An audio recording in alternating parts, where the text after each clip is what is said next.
በሱ ታሪክ ውስጥ ሽባ የሆኑ ነገሮች የበዙበት መቶ አለቃ ነው። ሽባ የሚለው ነገር ውስጡ አለ።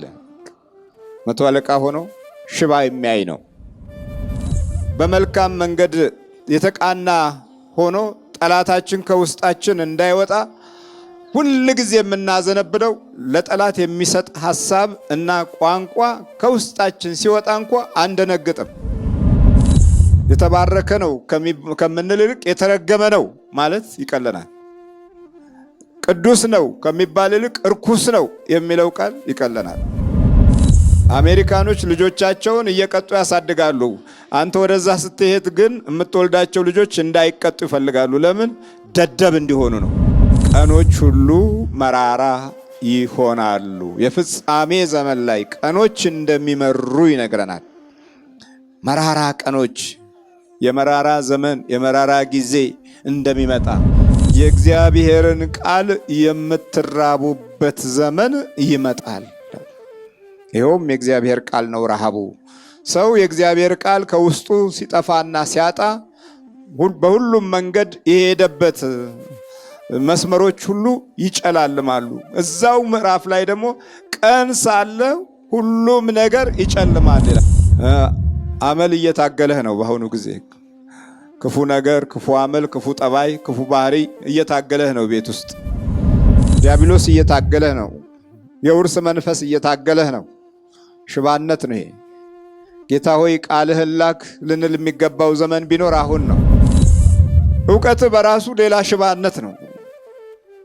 አውቅ ያለሁ ብለህ ወደ ላይ እየወጣህ እያለ ለምን አወቀ ብለው ከሚታገሉህ ሌላ በአንተ አውቅ ያለሁ ብቻ ራስን ሽባ ታደርጋለህ። አሁን ብዙ ምሁራኖች በር ዘግተው የማይወጡ ብዙ ናቸው። አሁን እምነት የሚያሳስቱ ናቸው። እንደውም በጣም አንድ ነገር ይገርመኛል። ኢትዮጵያውያን ሰይጣንን ሲያሳስቱ የሚገርም ነው። ሰይጣንን ማሳሳት አይገርማችሁ? ሰይጣን የተሳሳተ ነው፣ ግን የበለጠ እናሳስተዋለን።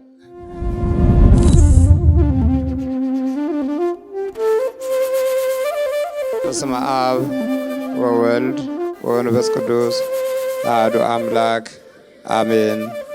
አባቶች፣ ካህናት፣ ዲያቆናት፣ መነኮሳት ሁላችሁም የእግዚአብሔር ቤተሰቦች እንደምን አደራችሁ? ልዑል እግዚአብሔር ዛሬም ዘወትርም ለዘላለም ስሙ የተመሰገነ ይሁን። ዛሬ በቅዱስ ማቴዎስ ወንጌል ምዕራፍ 8 ቁጥር 5 ላይ ቅፍርናሆም የሚኖር አንድ ታላቅ መኮንን እናገኛለን። ቅፍርናሆም ማለት የናሆም መንደር ማለት ነው። አንድ ታላቅ ነቢይ ናሆም የሚባል ይኖርባት የነበረች መንደር ናት። ስለዚህ ቅፍር ማለት በዕብራይስጥ መንደር ማለት ነው። ሰፈር፣ አካባቢ እንደማለት ነው። ግን በአጭር አነጋገር ቅፍርናሆም የናሆም መንደር ማለት ነው። እዛ ቦታ ላይ ምን እንደሚሰራ የሚነግረን ይሄው የቅዱስ ማቴዎስ ወንጌል 8:5 ላይ ወደ ቅፍርናሆም በገባ ጊዜ የመቶ አለቃ ወደ እርሱ ቀርቦ ጌታ ሆይ ብላቴናዬ ሽባ ሆኖ እጅግ እየተሰቃየ በቤት ተኝቷል ብሎ ለመነው። ኢየሱስም እኔ መጥቼ እፈውሰዋለሁ አለው። እኔ መጥቼ እፈውሰዋለሁ አለው። ርዕሳችን መጥቼ እፈውሰዋለሁ ነው። መቶ አለቃው መጀመሪያ ሄደ። በቤት ተኝቷል፣ ልጄ በቤት ተኝቷል። ድምፁ እንግዲህ እንዲህ ነው። የመቶ አለቃው ነው። ወደ ጌታ ቀርቦ ቀረብ ባለና ውስጡን መናገር ጀመረ። የውስጥ ድምፅ ነው ይሄ፣ ከውስጥ የሚወጣ ነው። ቤት ያለውን ችግር የሚገልጽ ድምፅ ነው። የቤትን ጉዳት የሚያስረዳ ነው። እና ብላቴናዬ ሽባ ሆኖ እጅግ እየተሰቃየ በቤት ተኝቷል። ልጁ ምን ሆኖበታል ማለት ነው? ሽባ ሆኖበታል። በመጽሐፍ ቅዱስ መንፈሳዊ ጉዞ ውስጥ ተተኪ ትውልድ ሁልጊዜ ባህሪው ይቀንሳል።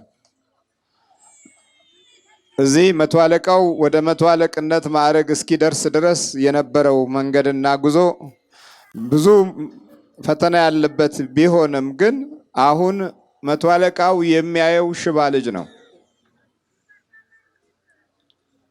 እሱ እንደኖረው ያልኖረ ልጅ ነው። አያችሁ፣ እሱ እንደተወለደው ያልተወለደ ልጅ ነው። እሱ እንደቆየ ያልቆየ ልጅ ነው። እሱ እንደሮጠ የማይሮጥ ልጅ ነው። ሰይጣን ሁልጊዜ ተተኪው ትውልድ ላይ ብዙ መቀነስን ይፈጥራል።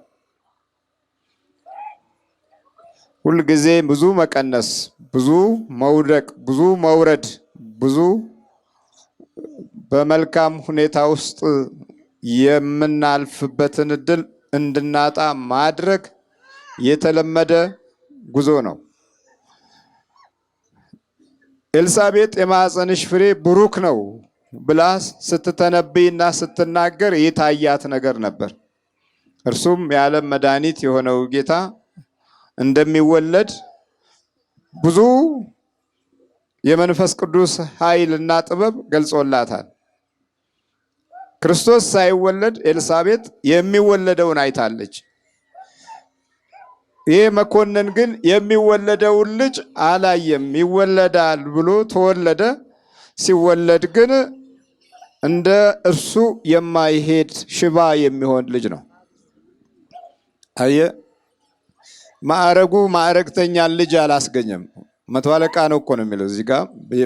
በአዲስ ኪዳንና በብሉይ ኪዳን መካከል ያለ ማዕረግ በጣም ትልቁና ከፍተኛው ማዕረግ መቶ አለቅነት ነው። መቶ አለቃ በጣም ኃይለኛ የክብር እና የመቶዎች አዛዥ ማለት ነው። የመቶዎች ኃላፊ፣ የመቶዎች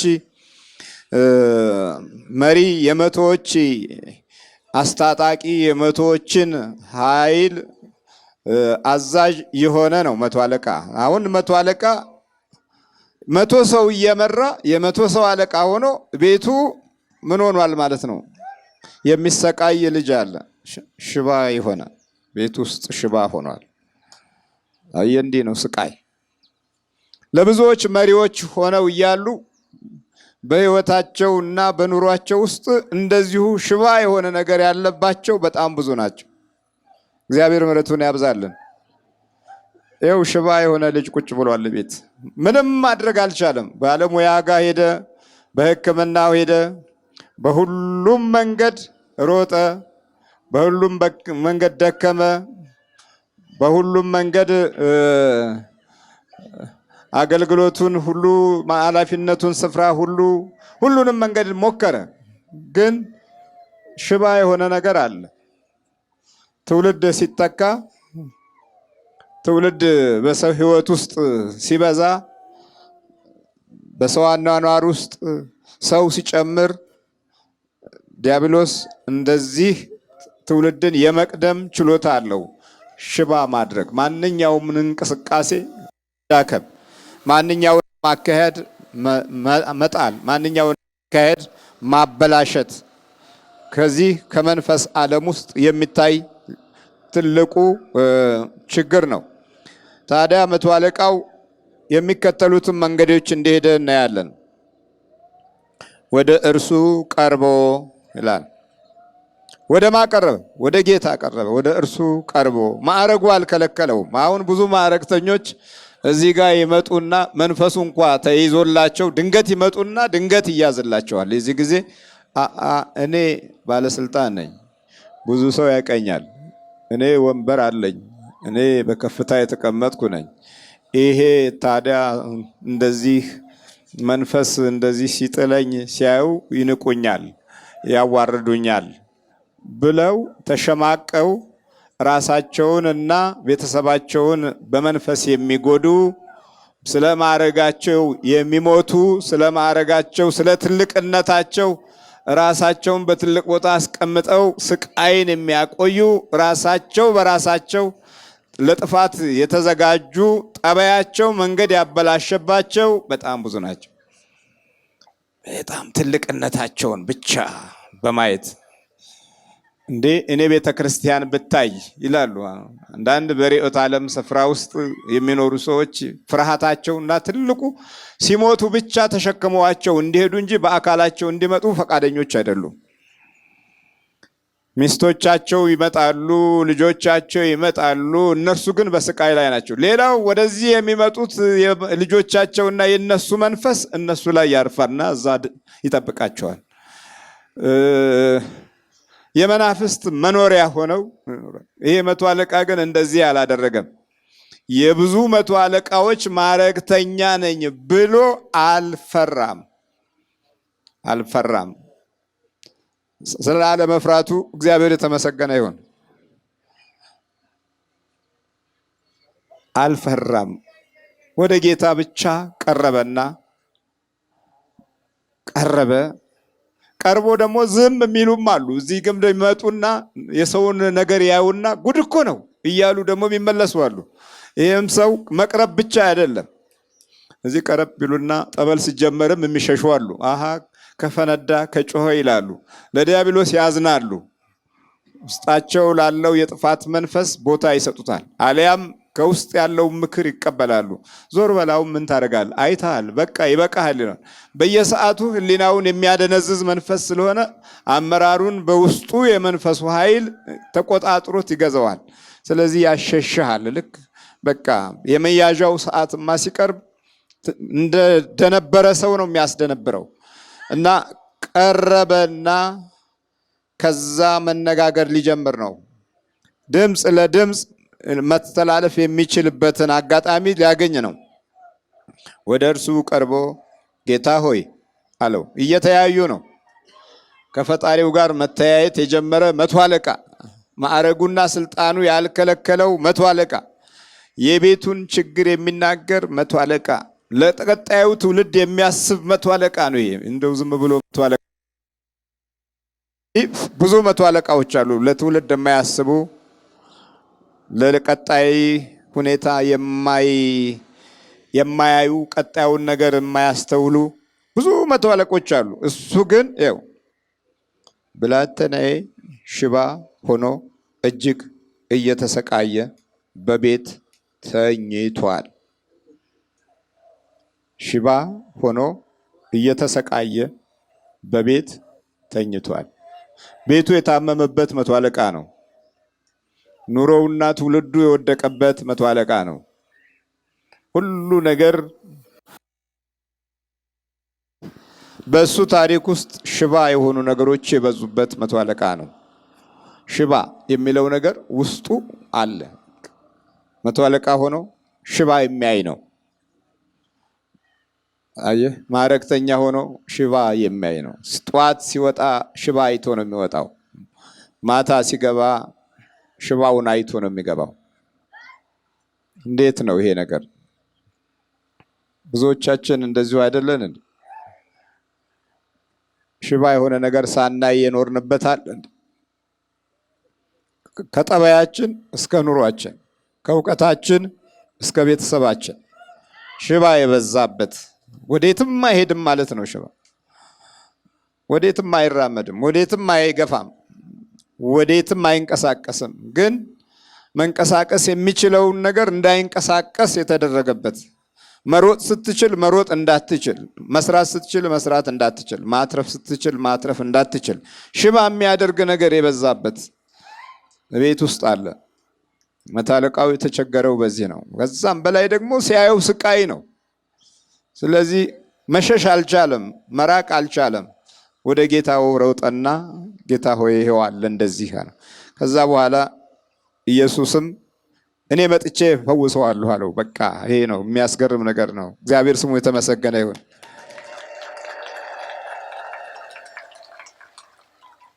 ዛሬ እኛን ማን እንደዚህ ይበለን? እኔ መጥቼ ፈውሰዋለሁ። ሽባ በሆነበት ቦታ ላይ የሚቆም አምላክ፣ መሄድ በማይቻልበት ቦታ ላይ የሚቆም ጌታ፣ እኔ መጥቼ እፈውሰዋለሁ። አያችሁ፣ ለዚህ አይነት ፍቅር ጌታ አምላካችን ተወልዶልናል። ከዛ መቶ አለቃው በጣም ገርሞት የመቶ አለቃውን መልሶ ጌታ ሆይ በቤቴ ጣራ ከታች ልትገባ አይገባኝም፣ ነገር ግን ቃል ብቻ ተናገር ብላቴናዬም ይፈወሳል አለው። አያችሁ እምነቱ። ለካ ብዙ ጊዜ ሲከታተለው የኖረ መቶ አለቃ ነው። እኛ ብዙ ጊዜ ተከታትለን መተት ነው የምንለው። መተት ነው፣ የሱዳን መተት ነው፣ የናይጄሪያ መተት ምንም ማንለዋለን እንዴ? የማንቀባጥረው ነገር አለ እንዴ? እየተከታተልን ቆይተን ቋንቋችን የሚለወጠው ወደ መተት ነው። አያችሁ እድላችን መተትን ሲያመልክ፣ አስተሳሰባችን የመተት ውላጆች እንመስላለን እኛም ራሳችን። ምክንያቱም ከበስተኋላ ያለው ኮተት የእኛን ህይወት በመልካም መንገድ የተቃና ሆኖ ጠላታችን ከውስጣችን እንዳይወጣ ሁል ጊዜ የምናዘነብለው ለጠላት የሚሰጥ ሐሳብ እና ቋንቋ ከውስጣችን ሲወጣ እንኳ አንደነግጥም፣ አንደውም አንፈራም። የተባረከ ነው ከምንል ይልቅ የተረገመ ነው ማለት ይቀለናል። ቅዱስ ነው ከሚባል ይልቅ እርኩስ ነው የሚለው ቃል ይቀለናል። ለምንድን ነው ሲባል ስንወለድ ጀምሮ ያለብን የክፉ መንፈስ ሸክም በሕይወታችን ውስጥ ዘልቆ የኖረ ስለሆነ ጠባያችንም ሆነ ቋንቋችን የሚያደላው ለክፉ ነው። ምክንያቱም ከዛሩ ተወልደናል፣ ከውቃቢው ተወልደናል፣ ከዓይነ ጥላ ተወልደናል። ቡዳ በልቷቸው እናቶቻችን ዝም ብለው ሞተዋል፣ ተላልፏል። ዓይነ ጥላ ይዟቸው ማንም ሳይነካው ኖሯል። አሁን እዚህ መንፈሱ ሲነካ በትልቅነትም በመንፈሳዊም በዓለማዊም ያለው መንጫጫት ጀመረ። በቃ ለምን መንፈስ ተነካ? ለምን ተነካ? በማህበር ተደራጁትም በከፍታም ያሉትም መንጫጫት ጀመሩ። ለምን ዲያብሎስ ተነካ?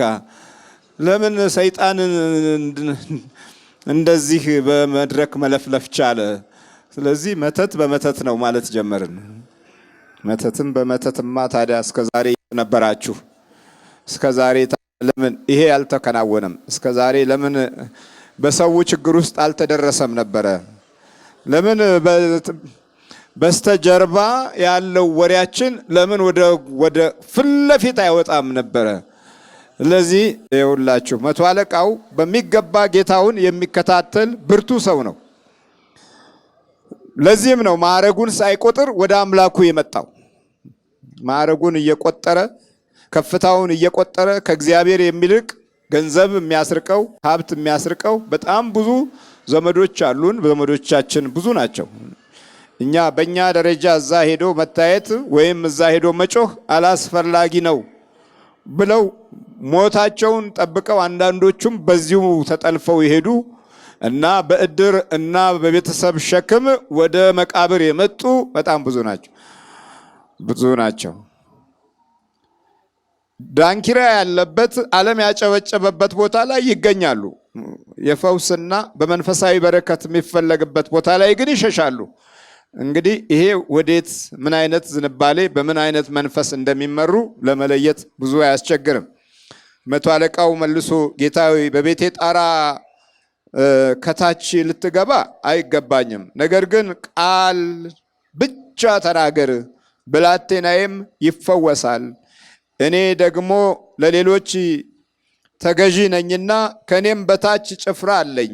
አንዱንም ሂድ ብለው ይሄዳል፣ ሌላውና ብለው ይመጣል፣ ባሪያዬንም ይህን አድርግ ብለው ያደርጋል አለው። ልክ ቃልህ ራሱ እንዲህ የሚታዘዝልህ ነህ። እኔ እንደዚህ አዛዥ ነኝ። ትልቅነቴ ከኔ በታች ላሉት ብርቱ ነው። ነገር ግን ደግሞ ከኔም በላይ ደግሞ አለቃ አለኝ። ያ ሲያዘኝ እታዘዛለሁ። እኔም ማዛቸው ወታደሮች አሉ። በዛ መሰረት ነው እንቅስቃሴ። ወደ ቤቴ ብትመጣ ጥሩ አይደለም። ቤቴ የመቶ አለቃ ቤት ነው። መቶ አለቃ ሲሆን እንግዲህ በማዕረጉ የሚበድለው ያለ፣ የሚነጥቀው አለ፣ ወይ የሚቀማው አለ፣ ወይ ቤቱ ውስጥ አስቸጋሪ ነገር አለ። ወደዛ አትምጣ፣ የቤቴ ጣሪያ ለአንተ የሚሆን አይደለም፣ ኃጢአተኛም ነኝ አለው። ግን ቃል ተናገር፣ በቃ ቃል ሥጋ ሆነ ጸጋንና እውነትን ተመልቶ በእኛ አደረ የሚለውን የዮሐንስ ወንጌል ምዕራፍ 1 ቁጥር 14 ላይ ያለውን የቃል ሥጋ እንደሆነ ውስጡ አምኗል፣ ውስጡ ተረድቷል። ስለዚህ ቃልህም ብቻ ላክ አለው። ከዛ በኋላ ኢየሱስም ሰምቶ ተደነቀና ለተከተሉት እንዲህ አለ፣ እውነት እውነት እላችኋለሁ በእስራኤል እንኳ እንዲህ ያለ ታላቅ እምነት አላገኘሁም። ራሱ በእስራኤል በተወለድኩበት ሀገር በአብርሃም በይስሐቅ በያዕቆብ እስራኤል በተባለችው ነገድና ዘር ውስጥ እንዲህ ያለ ታላቅ እምነት አላገኘሁም። በእምነቱ በጣም ተደነቀ። የእምነቱ ኃይል እንዴት ብርቱ እንደሆነ ተናገረ። ስለዚህ እንዲህ አለው፣ እላችኋለሁ ብዙዎች ከምስራቅና ከምዕራብ ይመጣሉ፣ ከአብርሃምና ከይስሐቅ ከያዕቆብ ጋር በመንግሥተ ሰማያት ይቀመጣሉ። የመንግሥት ልጆች ግን በውጭ ወዳለው ጨለማ ይጣላሉ። በዚያ ለቅሶና ጥርስ ማፋጨት ይሆናል። ኢየሱስም ለመቶ አለቃው ሂድና እንዳመንህ ይሁንልህ አለው። ብላቴናውም በዛች ሰዓት ተፈወሰ ይላል። እግዚአብሔር አምላክ ስሙ የተመሰገነ ይሁን። አሁን የበሽታ ጊዜ ወይም የሽባነት ጊዜ በክርስቶስ ተወገደ። የምን ጊዜ? የሽባነት ጊዜ። ራሱ ለመቶ አለቃው ጊዜው ሽባ ነበረ። ምክንያቱም ደህና ሰው አያይማ፣ ሽባ ሰው ነው የሚያየው። እኛ ደህና ሰው ማየት ከቆምን ስንት ጊዜያችን? የምታዩት እኮ ትውልድ በራሱ ግማሹ ራሱን በራሱ ሽባ ያደረገ ነው። አመለኛ ነው፣ ሱሰኛ ነው፣ ነገረኛ ነው። ግን ከዚህ ደግሞ ተመለስ ስትሉት ይቆጣል። ይሄ ሽባ ነው፣ በቃ አለቀለት። እድሜ ልኩን ሽባ ነው። ገና ያልገቡትም ወደዚህ ነገር እንዳትገቡ፣ እንዳታጭሱ፣ እንዳትጠጡ፣ እንዳትሰክሩ፣ በዚህ እድሜያችሁ ክፉ ነገር እንዳትለማመዱ ስትሏቸው ይቆጣሉ። መብቴ ነው ይልሃል፣ ዲሞክራሲ ነው ይልሃል። አሜሪካኖች ልጆቻቸውን እየቀጡ ያሳድጋሉ። አንተ ወደዛ ስትሄድ ግን የምትወልዳቸው ልጆች እንዳይቀጡ ይፈልጋሉ። ለምን? ደደብ እንዲሆኑ ነው።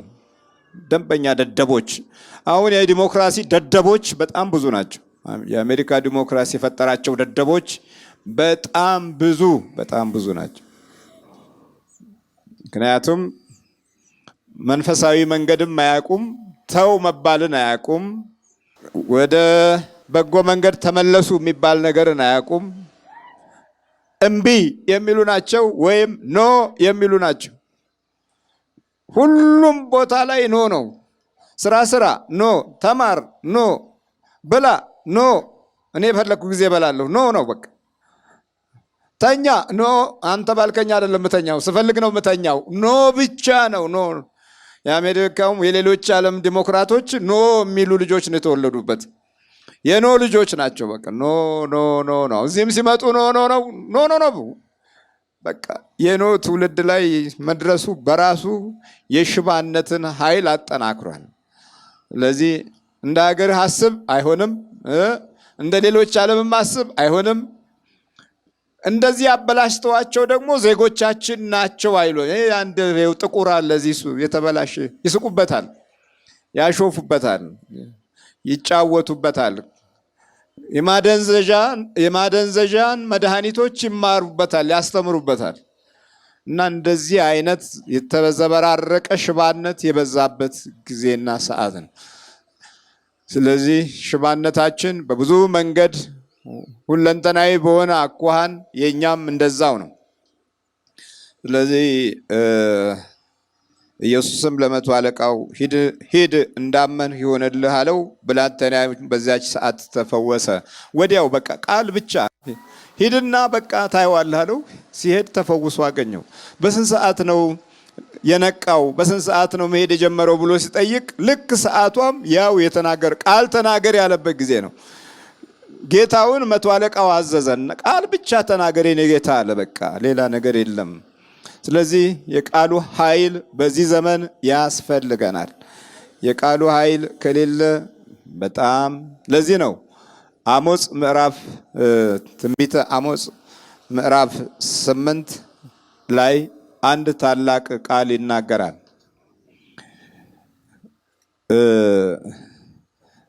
የፍጻሜው ዘመን ላይ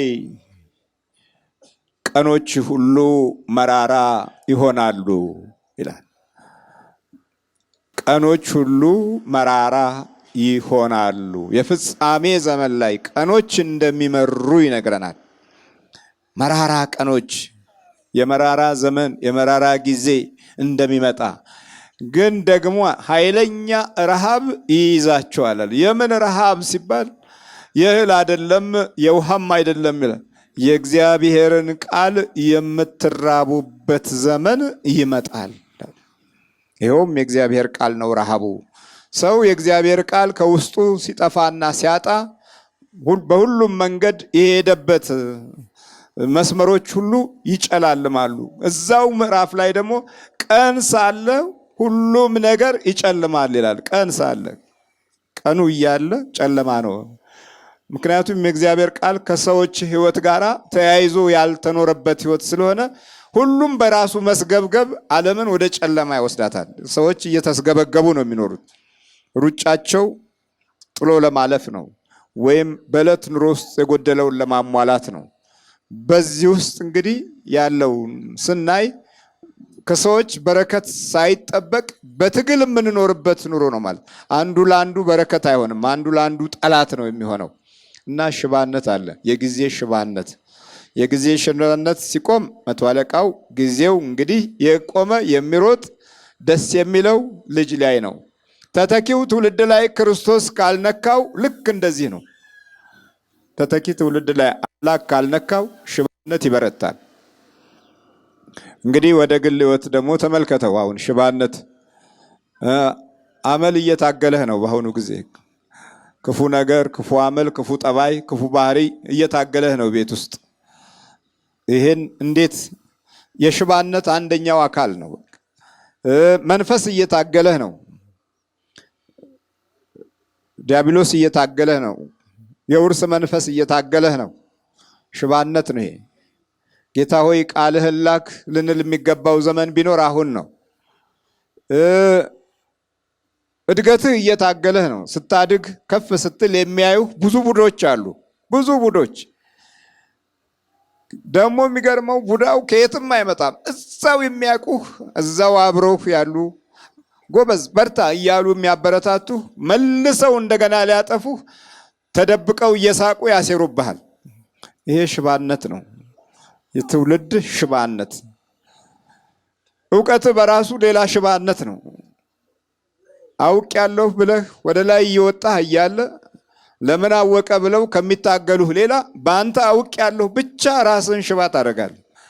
አሁን ብዙ ምሁራኖች በር ዘግተው የማይወጡ ብዙ ናቸው። አሁን እያንዳንዱ ቤተሰብ ውስጥ እከሌ እኮ ባለመታዘዙ ምክንያት ወደ ጠበል ባለመሄዱ ምክንያት ይሄው ዝም ብሎ እየተሰቃየ ነው የምትሏቸው ብዙ አሉ።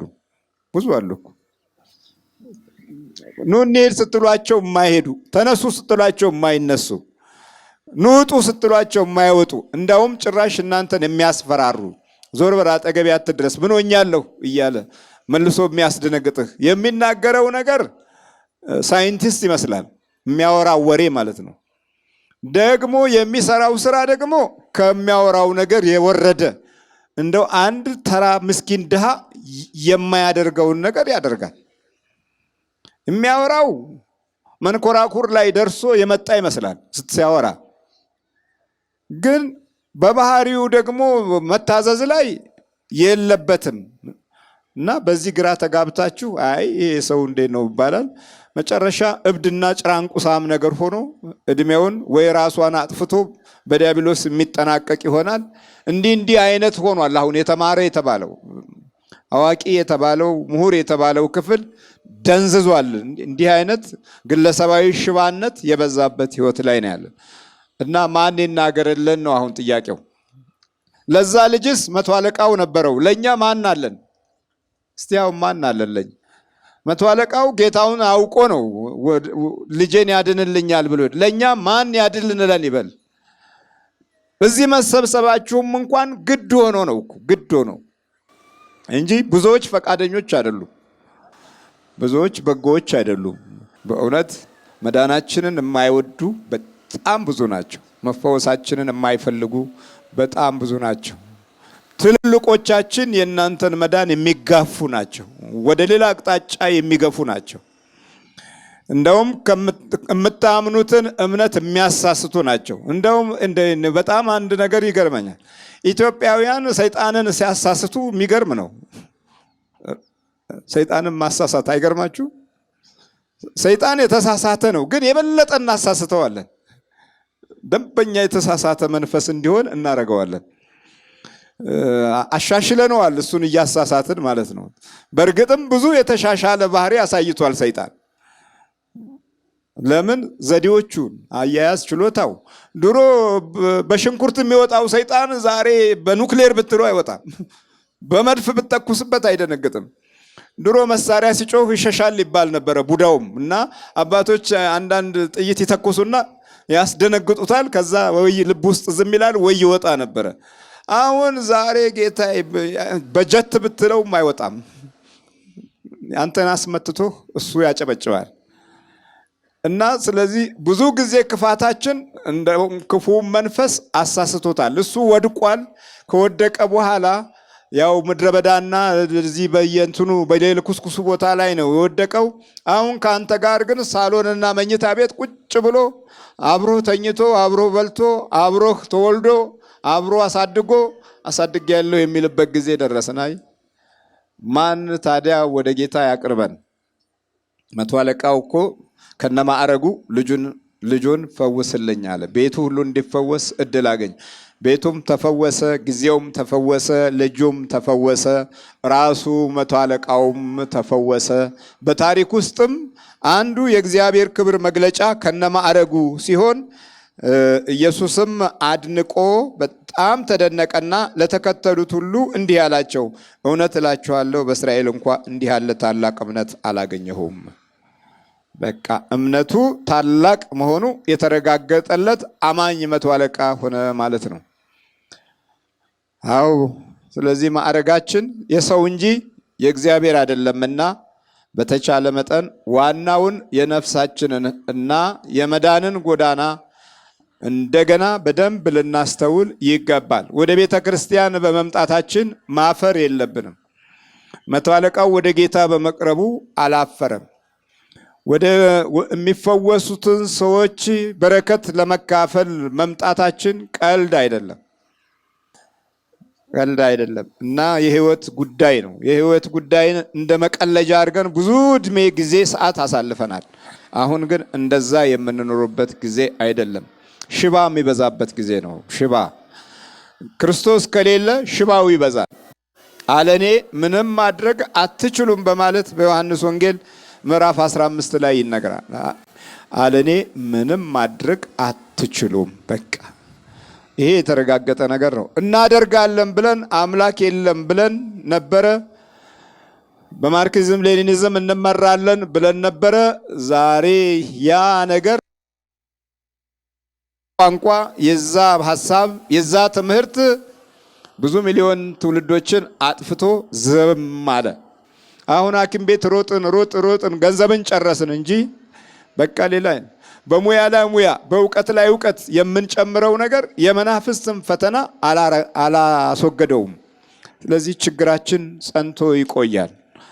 ወደ ጌታ ስንመጣ ግን አቤቱ ቃል ተናገር እፈወሳለሁ ልንል የሚገባን ሰዓት ነው። በክርስቶስ ሥጋና ደም ተትመን በመንፈሳዊ ኃይልና በረከት ሕይወታችን ተዋጅቶ በቅዱሳን መላእክት ተጠብቀን በጻድቃን መንፈስ ተይዘን የመንግስቱ ወራሾች እንድንሆን እግዚአብሔር አምላካችን ያብቃን። አሜን።